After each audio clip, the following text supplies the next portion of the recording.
and there's a power button, and all you have to do is click it on, okay? And it'll boot up, because just like the AutoMark, remember, it is just a marking device. So we don't have to worry about tabulation on it. So we don't need to worry about getting a 0 or a total state or anything such as that out of this unit. That's all done from the DS200, okay? Our zero report is completely printed, all right? As I mentioned, and there's lines for the poll workers or PEOs, sorry, to sign off on, but we are starting at 0. And it says polls are open to start voting, hit go to vote mode. You do that, insert here, insert your ballot. Polls are open. So as far as election morning goes, that's really all the precinct election officials need to do. Okay, as far as getting the units up and running. Okay, and the express vote's just booting up, as I mentioned. I booted one up earlier, but I wanted to show the process, so this will probably just take about 90 seconds to boot up. Okay? Yes? Right.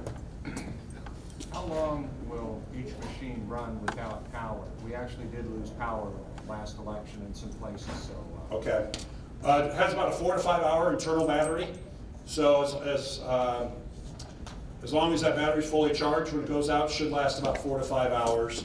Good news is, hopefully the power comes back in within that time, and it will automatically start recharging that internal battery once the power does kick back on.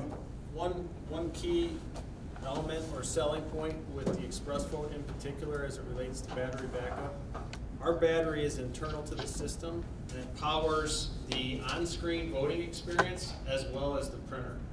Our competitors use COTS off-the-shelf printers. Those do not have internal battery backup. So to have a ballot marking system that's truly power-proof, that will survive a power outage, you would have to have a UPS sitting on the floor where that printer plugs into that UPS to be able to run ballots during a power outage on the competitors' ballot marking systems. Thanks, Judd. Excuse me. Yeah, great point. You'll see that once we dive into the express vote. Obviously, we did the bypass on the password, for election morning. I know that's what you guys currently do, so we showed that, but I did want to, if you did ever want to go and have a poll worker type in a password, obviously you have that ability. You can do a password if you so choose, okay? So, polls are now open, okay? And this one, for example, we can bypass this as well, but I didn't set up the bypass on this unit, so I will just type in the password.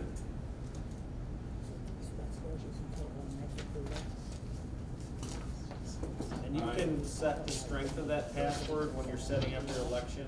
It can be, require a capital letter, a number, an alpha key. You can set the strength of that password when you're setting it up.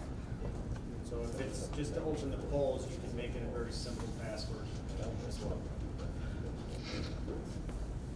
Okay, so I will go through and, it's election morning. We're ready for people to start voting. So same process that they currently go through. They would come in, sign the poll book. There's a issue a ballot right there. You give them authority to vote slip, and they go to another table to get a ballot. We issue it right there. Right there? Okay, thank you. So basically, they would get issued paper ballot, just like they do currently. They go off to the voting booth, just fill in the oval next to their corresponding candidates, come over to the ES200. Does not matter, as you know, how they insert it. It will take any of the 4 orientations. It scans it. That's why you see the little time clock there. Thanks them for voting. Ready for the next voter. Okay? What that time clock is, since this is digital technology, we're actually imaging the front and the back of that ballot in that amount of time. Yes, ma'am. You do it again. We only get to vote once, you see. Yeah, make a mistake. Well, that's coming, trust me. Getting ahead of you. This is a regular voted ballot.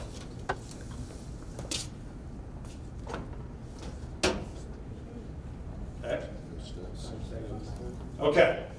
But obviously, if there is it's okay here. If there's any issue with the ballot, for example, an overvote,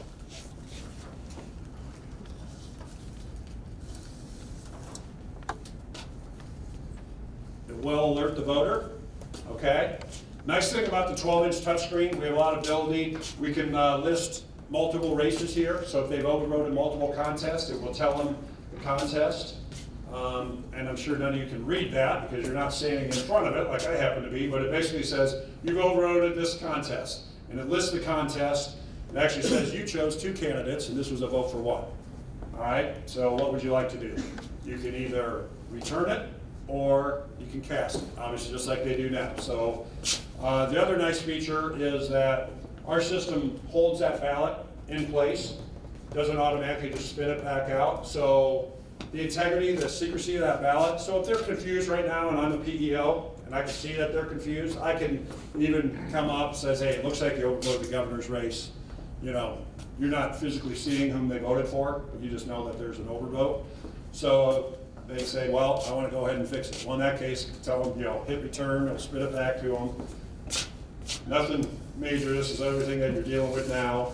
This scenario, ballot gets returned, they would go back, get issued a new ballot, strike 1, right? This goes in the spoil ballot folder. They go ahead and try again, okay? If they said, you know what? I told Pat and Tony I'm going to vote for them both. I'm going to go ahead and vote for them both. All right, they can go ahead and hit cast. That ballot will be cast. That race would be logged as a true overvote. Everything else would be logged for that individual candidate or issue, whatever the case may be. Yes, ma'am. What ability do we have to customize the message on the screen? Like I know now that we, do you have to go through a process to customize the first, Brian, what do we say now? It says insert ballot 1 sheet at a time. Okay, I'm going to defer to Toby or. We can change.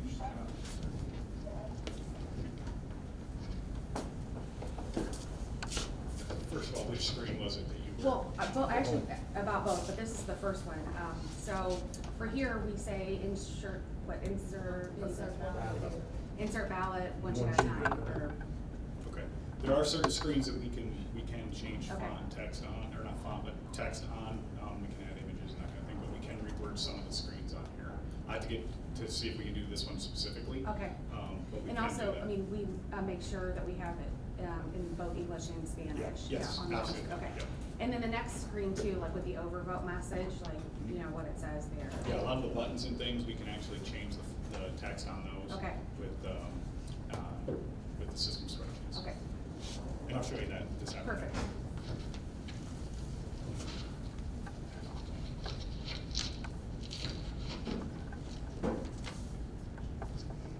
Okay, and you guys are already used to the Spanish, but basically there'd just be a continuo en español Spanish major, right? Right at the bottom of the DS200, it would convert all the messaging to Spanish, okay? Pretty simple. Write-in, obviously pretty simple, no rocket science here as far as the, I don't know the bit.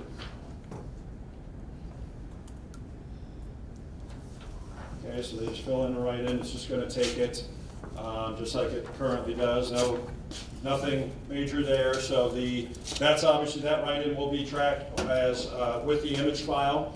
In this version, we also have the ability, with the tape, when we go to print our totals tape, if you wanted your write-ins to print on the tape, it can do that now in this version, where we'll physically print out a true, whatever they wrote in that line, you know, a true image of that exact what they wrote, either on a paper ballot or if they're using the express vote, okay, on the physical tape. That's really nice for the poll workers, because obviously after a long day, they have the write-ins just print out and not have to go through the ballots and tally the write-ins. It's nice to have it on the tape there for you. You'll see this afternoon in the software as well, that those write-in snippets have a much better means of being tallied. The within the software, and Toby will show you that this afternoon. The other thing you have the ability to do is do away with the oval for a write-in. You can just sort write-ins We're based required here in on, Ohio. oh, you have to have an Yeah. oval? Okay. In Ohio, yeah. But at Judge's point, if Ohio ever changed the law where right now we have to fill in the oval for us to count the write-in here in Ohio.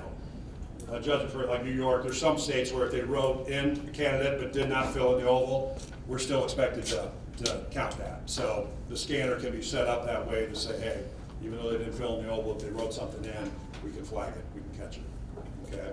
So if we ever went down that path, we can do that. Indeterminate mark, kind of same scenario that it does now. If they try to, I don't know if I can try to get a indeterminate, this might come up as one. Basically, it will alert the voter.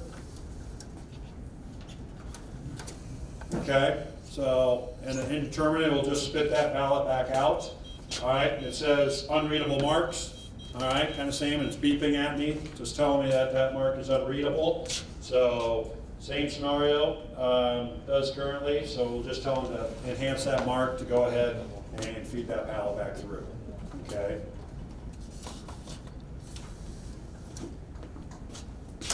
And where all these ballots are dropping, just like they do now, I did want to show you, we do have the blue token. I know you guys kind of have a canvas bag in here currently that you guys are delivering a lot of supplies to, which is great.